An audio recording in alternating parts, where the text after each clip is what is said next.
Nagpabiling walay kabag-uhan sa presyo ang sagad sa mga produkto nga pang Noche Buena karong tuiga 2024 sa dakbayan sa Sugbo.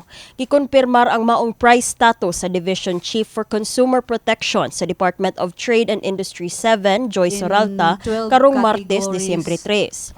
Kini base sa pagmonitor sa DTI 7 sa kapin usa ka gatos ka mga stock keeping units o produkto sugod pa sa miaging buwan sa Nobyembre. Basically, mas daghan yun ang nag-retain which equivalent to 121 SKUs ang na-retain nga price sa pagsold sa holiday season.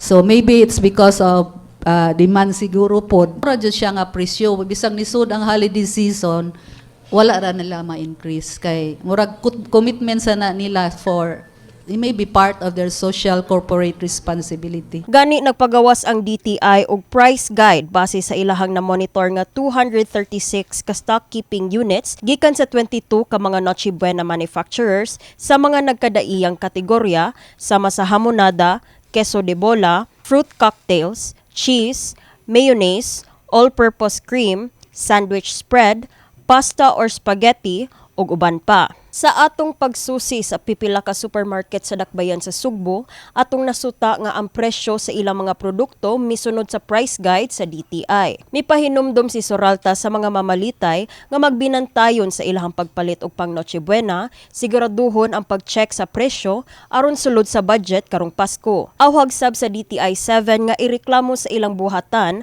ang mga tindahan nga wala mituman sa suggested retail price o SRP. They have to be informed, so that's why we release the guide as information to them to make a wise choice.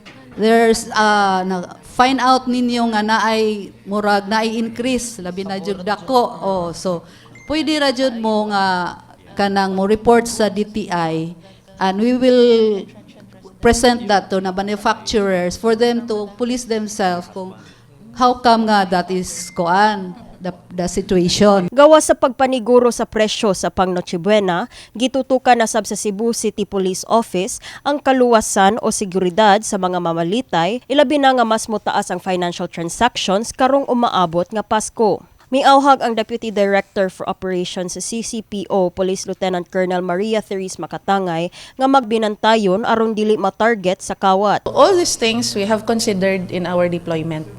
Og sa kinatibukan mo na atong gitawag nga ligtas Paskuhan. So apil na ani ato ang gi-cover ato ang mga terminals both sa North Bus, South Bus. We could not stress even further the importance of ensuring your personal safety. So basic, you do not wear anything that will attract this opportunistic criminals, no? Kini si Elaiza Penaranda, alang sa MyTV, Cebu.